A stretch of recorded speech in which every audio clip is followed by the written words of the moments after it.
Muitos cristãos aguardam pela segunda vinda de Cristo e se perguntam o que acontecerá ao planeta Terra. É muito pertinente que estudemos a história de Noé e do dilúvio, pois essa história bíblica extraordinária nos revela mais a respeito do futuro do que pensamos. Na verdade, as evidências estão por toda parte.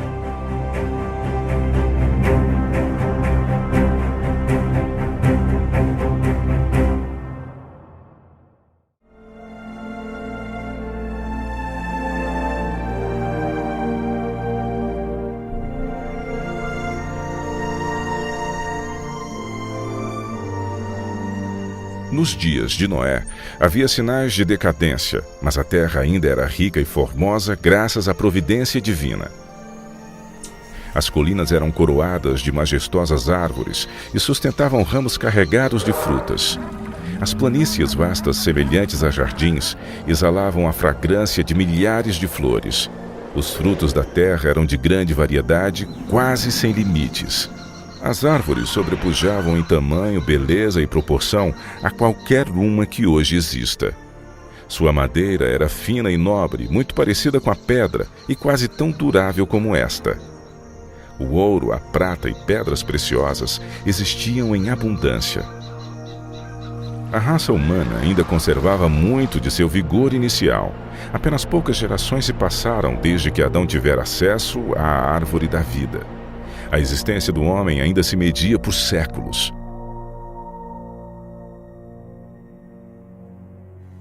Se aquele povo longevo houvesse se dedicado ao serviço de Deus, com suas raras capacidades para planejar e executar, teriam feito do nome de seu Criador um louvor na terra e correspondido ao propósito por que Ele lhes dera a vida. Eles, porém, não fizeram isto. Havia homens de grande estatura e famosos por sua sabedoria, habilidosos para imaginar as mais maravilhosas obras. Sua culpa, porém, ao dar rédeas soltas à iniquidade, estava em proporção com a sua perícia e habilidade mental. Deus dera aos antediluvianos muitas e riquíssimas dádivas, mas usaram a sua generosidade para se glorificarem e as tornaram em maldição, fixando suas afeições nos dons ao invés de no doador. Utilizavam o ouro, a prata, as pedras preciosas e as finas madeiras na construção de mansões para si, esforçando-se por sobrepujar uns aos outros no embelezamento de suas moradas com a mais habilidosa mão de obra.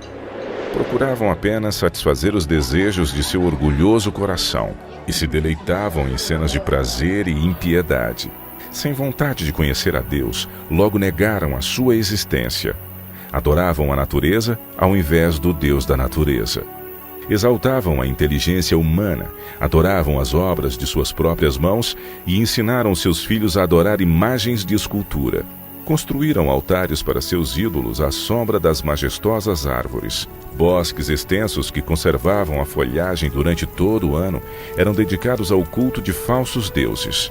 Estes bosques estavam ligados a belos jardins, através de longas e sinuosas avenidas adornadas por árvores carregadas de fruta e de todo tipo de estátuas. Tudo fora planejado de forma a agradar os sentidos e fomentar os desejos pecaminosos do povo. Isso os induziu a participarem do culto idólatra.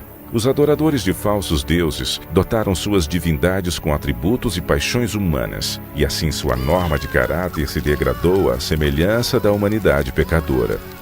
Viu o Senhor que a maldade do homem se multiplicara sobre a terra, e que toda a imaginação dos pensamentos de seu coração era só má continuamente. A terra corrompeu-se diante da face de Deus e encheu-se de violência. Deus deu ao homem os seus mandamentos como regra de vida, mas a sua lei era transgredida e todos os pecados imagináveis eram praticados. A maldade do homem era aberta e ousada, a justiça pisada no pó. Os gritos dos oprimidos chegavam até ao céu. O mundo ainda estava em sua infância, porém a maldade se tornou tão profunda e generalizada que Deus não mais podia suportar. Ele disse: "Destruirei de toda a face da terra o homem que criei." Declarou que seu espírito não contenderia para sempre com a raça decaída. Se não cessassem de poluir com seus pecados o mundo e seus ricos tesouros, ele os eliminaria de sua criação e destruiria as coisas com que tanto amor os havia abençoado. Acabaria com os animais do campo e a vegetação que fornecia tão abundante provisão de alimento e transformaria a formosa terra em um vasto cenário de desolação e ruína.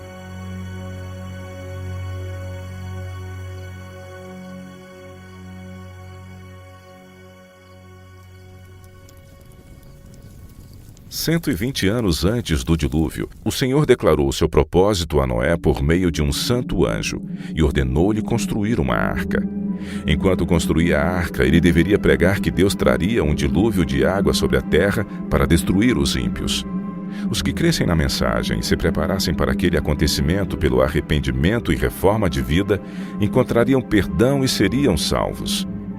Deus deu a Noé as dimensões exatas da arca e instruções explícitas com relação à sua construção em todos os pormenores. A sabedoria humana não poderia ter concebido uma estrutura de tão grande resistência e durabilidade. Deus foi o projetista e Noé o construtor-chefe. Tinha uma altura de 3 andares com apenas uma porta que ficava na lateral. A luz entrava por cima e os compartimentos foram arranjados de tal forma que eram todos iluminados. O material empregado na construção da arca era o cipreste ou madeira de gopher, a qual estaria isenta de apodrecimento durante centenas de anos. A construção dessa imensa estrutura foi um processo lento e trabalhoso. A arca, por si mesma, não poderia resistir à tempestade que viria sobre a terra. Unicamente Deus podia preservar seus servos das águas tempestuosas. Noé, pela fé, quando foi avisado divinamente das coisas que ainda não se viam, temeu e, para a salvação de sua família, preparou a arca, pela qual condenou o mundo e foi herdeiro da justiça que é segundo a fé. Enquanto Noé pregava sua mensagem de advertência ao mundo, seu trabalho testemunhava de sua sinceridade. Assim, a sua fé foi aperfeiçoada e manifestada. Deu exemplo ao mundo ao acreditar naquilo que Deus havia dito. Tudo o que possuía, ele empregou na arca. Enquanto construía aquele imenso barco em terra seca, multidões de todos os lados vinham para assistirem à estranha cena e ouvirem as palavras fervorosas daquele pregador tão especial. Cada martelada desferida naquela arca era um testemunho para o povo. Ainda assim, não se arrependeram diante de Deus, não quiseram renunciar a seus pecados.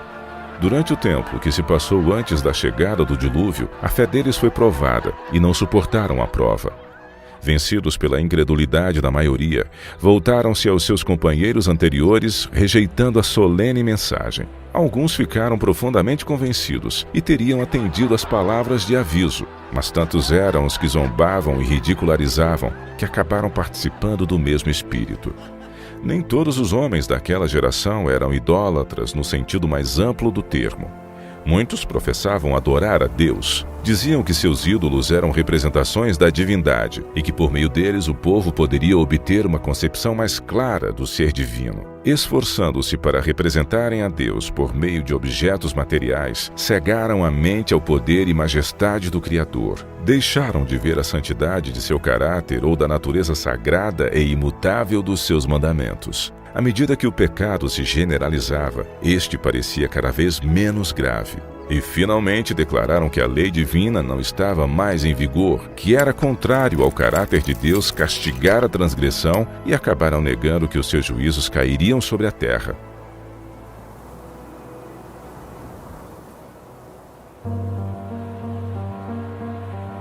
Se aquela geração houvesse obedecido à lei divina, os homens teriam reconhecido a voz de Deus na pregação de seu servo. Mas ao rejeitarem a luz, suas mentes tornaram-se tão cegas que realmente acreditavam que a mensagem de Noé era um delírio. As multidões de maiorias não estavam do lado da justiça. O mundo voltou-se contra a justiça e a lei de Deus. Noé foi considerado um fanático. O mundo ria-se da loucura daquele homem iludido. E ao invés de humilharem seus corações diante de Deus, insistiram em sua desobediência e maldade como se Deus não tivesse falado através de seu servo. Noé permaneceu firme como uma rocha em meio à tempestade. Rodeado pelo desdém e ridicularização popular, ele se distinguiu por sua santa integridade e fidelidade inquebrantável. Suas palavras eram acompanhadas de poder. Seu relacionamento com Deus lhe dava força do poder infinito. Durante 120 anos, sua voz anunciou aos ouvidos daquela geração acontecimentos que, segundo a sabedoria humana, estavam fora de cogitação. O mundo antes do dilúvio argumentava que as leis da natureza haviam permanecido inalteradas por séculos. As estações haviam sucedido umas às outras. Até ali, nunca havia chovido. A terra era regada por uma neblina ou orvalho, mas devido à sua obstinada resistência às reprovações da consciência, aquela geração encheu a medida de sua iniquidade e se tornou madura para a destruição. Seu tempo de graça estava prestes a terminar. Noé havia seguido fielmente as instruções que havia recebido de Deus. A arca havia sido concluída exatamente como Deus determinara. Havia provisão de alimentos para homens e animais. E agora o servo de Deus fez o seu último e solene apelo ao povo. Em um angustiante apelo que as palavras não podem descrever, Noé suplicou que buscassem refúgio enquanto ainda podiam achar.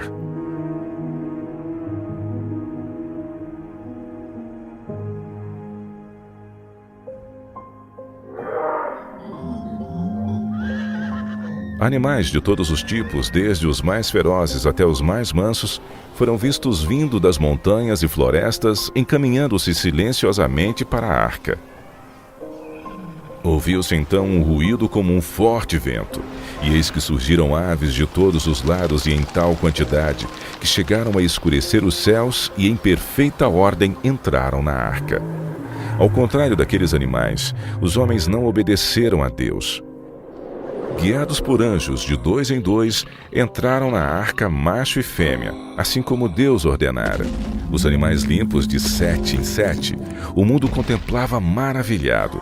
Alguns tiveram medo e chamaram seus filósofos para explicarem aquele estranho fenômeno. Ainda assim foi em vão, pois era um fenômeno que não podiam compreender. Deus ordenou a Noé: entra tu e toda a tua casa na arca, porque te achei justo diante de mim e desta geração. O mundo havia rechaçado as advertências de Noé, mas a sua influência e exemplo foi uma bênção para a sua família. Como recompensa de sua fidelidade e integridade, Deus salvou com Noé todos os membros de sua família.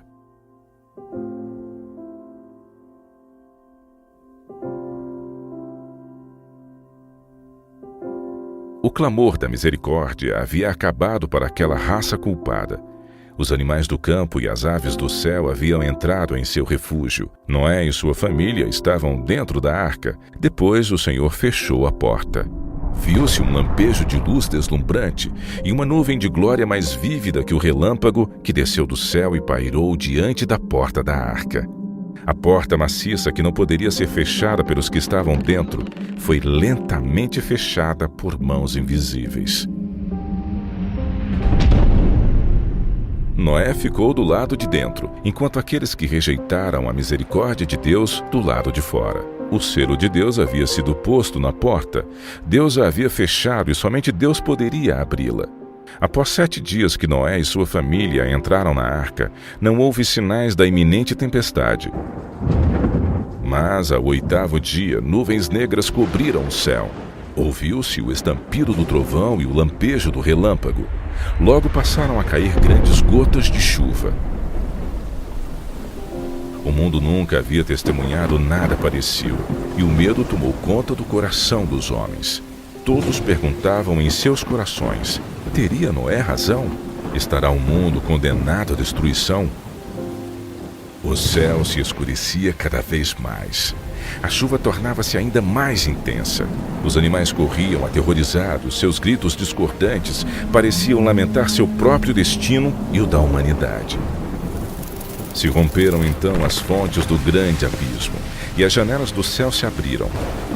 A água parecia cair das nuvens em enormes cataratas. Os rios romperam seus limites e inundaram os vales. Jatos de água irrompiam da terra com força indescritível, arremessando pedras maciças para o ar, que quando caíam se enterravam profundamente no solo. Os altares onde haviam oferecido sacrifícios humanos foram destruídos, e os idólatras temeram diante do poder do Deus vivo, compreendendo que a causa de sua ruína foi a destruição e a idolatria. À medida que a violência da tempestade aumentava, árvores, edifícios, rochas e terra foram lançados em todas as direções. Por cima do rugido da tempestade, era possível ouvir os lamentos de um povo que havia desprezado a autoridade de Deus. Muitos estavam frenéticos de medo e esticaram seus braços à arca, implorando para lhes permitirem entrar. Suas súplicas, porém, foram em vão e se convenceram de que há um Deus no céu que governa tudo. Alguns, tomados pelo desespero, tentaram romper a arca para entrar nela. Porém, a firme estrutura resistiu a todos os seus esforços. Outros se penduraram na arca, até serem arrancados pelas forças das águas ou caírem devido à colisão com rochas e árvores. Cada fibra da maciça arca tremia quando era golpeada pelos violentos ventos que a empurravam de um lado para o outro. Os gritos dos animais dentro da arca expressavam seu medo e dor. Ainda assim, apesar de toda a violência dos elementos, a arca continuava flutuando em segurança. Algumas pessoas tomaram seus filhos e agarraram-se aos lombos de animais, sabendo que estes procurariam salvar as suas vidas subindo nas montanhas mais altas, a fim de escapar da água que não parava de subir. Outros se ataram às altas árvores que estavam no cume das montanhas. Refúgio após refúgio que prometia segurança acabava sendo abandonado.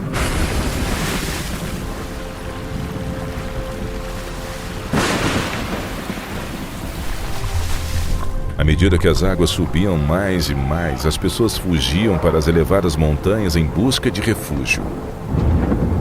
Em muitos lugares, homens e animais disputavam o mesmo espaço, mas todos eram varridos pela fúria das águas. A partir dos picos mais altos, os homens contemplavam um enorme oceano sem praias. As solenes advertências do servo de Deus já não eram mais motivo de zombaria e chacota. Como desejavam aqueles pecadores condenados recuperarem a oportunidade que deixaram passar. Mas a doce voz de misericórdia não seria mais ouvida. O amor, não menos que a justiça, exigia que os juízos de Deus pusessem um fim ao pecado.